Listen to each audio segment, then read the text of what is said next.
Oh, where do I begin? Alright, I haven't done any YouTube in what seems like uh, half a year now. A lot of shit has happened. The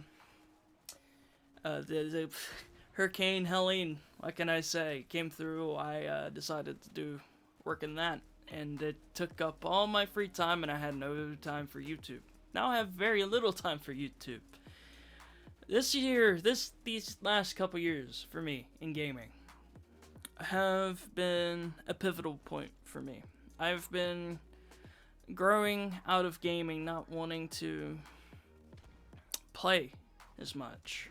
Wanted to move to different hobbies and explore different genres and stuff, but nothing was really working. It seemed like the only thing I really wanted to play for a while was Chivalry 2, which they're not updating that game anymore. So I found myself a lot more sticking on YouTube and not even playing much video games. Well, until recently, and I've been playing this great game called Kingdom Come Deliverance 2. That really got me back into gaming pretty hardcore. It's been a long time since I've been so addicted to a video game. But I'm not here to talk about Kingdom Come Deliverance 2. No, I'm too fucking ADHD to just out of the gate to even talk about Kingdom Come Deliverance 2, because the game is so deep and full of soul and passion and detail that I know I would just miss things, and I would just not give the game credit where credit is due. But nobody is talking about this little indie game that came out 5 years ago. I didn't know about it because I play on the PlayStation. This game came out on my birthday this year, 3/28/2025. It came out, and I have never heard about it. I was just looking around in the PlayStation store as you do, just checking the spring sale, seeing what was going on. And I was looking through the new games. Most of it, you know, if you know, you know, it's just full of slop, like the Google Play Store. It's just full of shovelware, right? And I see this one game called Easy Red 2, and it's got a half track and a couple Germans on the front cover, and I didn't think too much about it. I thought it was going to be another top-down shooter or some asset flip garbage pile. And I click on the game icon, and then it shows up. It's got a 4.5 on the review score. That's pretty high for a new game like this. I was thinking, that's odd. I watched the trailer, and that's all I watch. I take a bite. I buy the game. And my god, was I impressed for what it was for $9. This little indie game had managed to surpass even some of the AAA games inside of the World War II shooter genre. I haven't played a World War II shooter quite like this ever since the early to mid 2000s. I was a big fan of Medal of Honor growing up. I didn't play COD World at War, I didn't play Battlefield. All I had on my PlayStation 2 was Medal of Honor Frontline. Later on, I got the other Medal of Honor games. Ended up actually collecting all of the Medal of Honor games for the PlayStation 2. And this game reminded me of those old World War II shooters. I would just say from watching gameplay, it's probably most similar to Battlefield 1942. I've never got to play that game. There is actually some destruction in this game, some variability to environments. A lot of vehicles to use, a lot of weapons you could pick up and swap out. There's a little inventory system. I think that's really cool. I mean, you can fly planes and crew tanks. That's a big jump from what Medal of Honor was. Medal of Honor was just a infantry go in there and shoot 'em up kind of game. This game, though, when it comes to the campaign, it's not I would say, narrative driven. It's more of a go here and capture that kind of thing when it comes to the campaign, which is still fun in its own way, but it's definitely nowhere near being on the level of COD, World at War, or Medal of Honor. We'll say European Assault, because European Assault was one of the more, I would say, story-driven experiences of the Medal of Honor franchise. I mean, they've all had stories in Medal of Honor, but European Assault really had a lot of voice acting, and it had cutscenes and stuff like that. And I don't really remember Vanguard, but I remember Vanguard having some of that too, which was the PlayStation 2 version of Medal of Honor Airborne. And it was like completely different altogether. As for modern shooters on the PlayStation, at least, there's not much in terms of World War II shooters. It's kind of a thing that kind of died with the modernization of the industry. Everybody wants to play a modern shooter like Battlefield 3 and 4, Modern Warfare, stuff like that. And don't get me wrong, those games are good, but I grew up on these World War II shooters, and I love them. I find my happy place in them, really, you know. And I played Battlefield 5 when I first got my PlayStation 4, and I played a lot of that game, but it's not as grounded as this. It's a lot more arcadey. A lot of people don't like it. I could never get my friends on it, and I just played that a lot by myself in the multiplayer. You know, there was no campaign mode, right? Hell Let Loose, it's a multiplayer-only game. There's not even, like, a partially narrative-driven experience, if you could call Battlefield 5's campaign a good narrative experience. Besides The Last Tiger, that was actually pretty decent.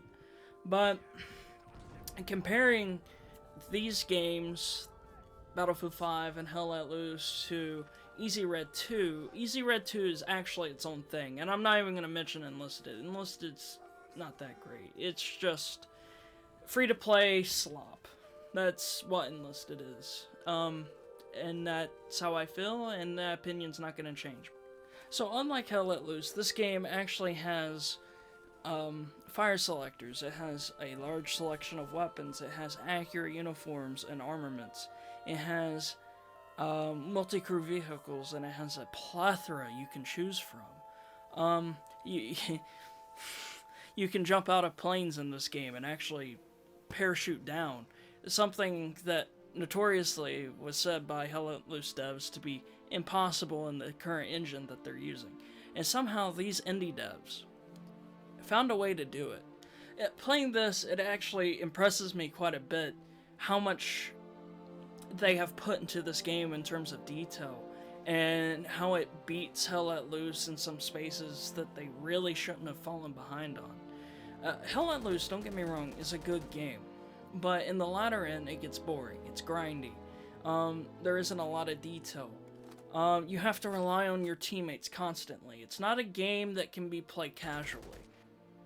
And then when you compare what Hell Let Loose offers for a $45 price tag, and then they sell you cosmetics and all these other things to add to your immersion, or to have more accurate loadouts and stuff while you're playing the game, this game gives you everything you need.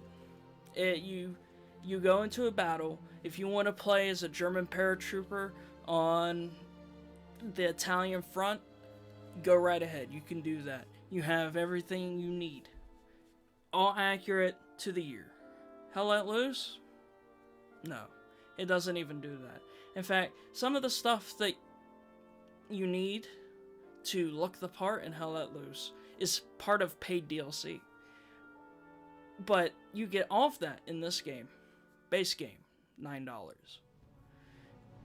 It's kind of pathetic when you think about it, really. But more on this game. So this game offers a campaign mode. So you can go through and play all of the missions in the game by yourself with a bunch of AI squad mates. And sometimes they can be kind of stupid. Okay, it's an indie game, so I cut them a break. It's not that big of a deal. Most of the time the AI functions normally, and it's not annoying. Sometimes it can get annoying, but that's just the jank of a $9 game. You can use the same campaigns in multiplayer, and the multiplayer is pretty good. There is a lot of Chinese servers though, so if you don't want to deal with modders and stuff, you have to make sure you do private servers and all that. And that brings me to another thing. Oh, as a console player, I cannot create private servers and play with my friends that have a PC or an Xbox, for instance, because there's no way I can add them as a friend. The friend system, the private servers only work through a friend system, and the friend system only works locally through the PlayStation Network. So keep that in mind if you want to buy this game. Another thing is when you create a server and it's not private, there's no way to kick anybody. So if somebody does join and they're modding and stuff, the only thing you can do is leave and create another server, which can get kind of annoying. There's no passworded servers or anything. I hope they change that in the future, because right now, like, it's pretty basic, bare bones. I'm not even gonna lie. But besides that, there is like 4 DLCs, and they're all pretty fairly priced, I would say. $6 per DLC. You get assets and stuff for the map builder, which I haven't even mentioned yet. You also get a lot of campaign missions and stuff to go through, and they usually add either new factions, guns, or vehicles in these DLCs, so you always have a lot of new content to go through. As for the map maker, it's kind of basic, but I mean, it involves everything that you would need to make a good, consistent, flowing map. I mean, you got texture brushes, you have landscape brushes, you can place trees using brushes, you got a large selection of props, weather, time of day, all the things you would need to make a good, consistent map.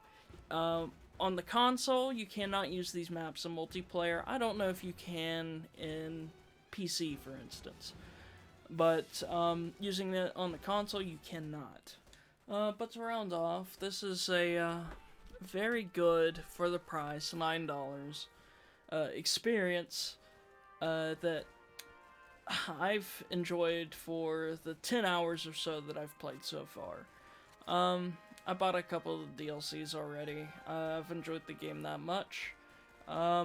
If you are really big into historical shooters, you should definitely give it a try. I mean, it's only $9. It's made by indie devs. It gets updated somewhat. It's still in active development. They didn't stop updating this, so that's pretty cool. Just keep in mind, it's a little jank. It's not perfect, but that's the charm of an indie game, really. But yeah, I'll just leave you with that. Easy Red 2 is a pretty good game for the price, and I would highly recommend it for anybody that loves these old classic shooters. I sure do, and I'm probably going to put a lot more time into this in the coming days. And for somebody that doesn't have a lot of time to game anymore and just wants to sit down and play something casual and just kind of enjoy my experience, this gives me that. And sadly nowadays, a lot of shooters aren't like this anymore. It's actually quite upsetting. But I'm really glad what the devs did with this game, and I hope to see what else they have in the future, what else the future holds for this game, and I'll definitely be playing it for a while. Well, this and Kingdom Come Deliverance 2, but I may never make a review for that. I'm intimidated by the sheer scale of that game to make a review for that. I think, alone in this video, I've already gone back and changed things while I was editing the video because I either didn't like it or wanted to add something. So, I'm ADHD as hell when it comes to making gaming videos. So, it's intimidating for me. Maybe I'll make it, maybe I won't. But anyways, like I said, I seriously recommend this game. I digress. If you enjoyed the video, leave a like, maybe even subscribe. I'm pretty small. If you didn't, I'm sorry. I don't know what to tell you. And I'll see you later.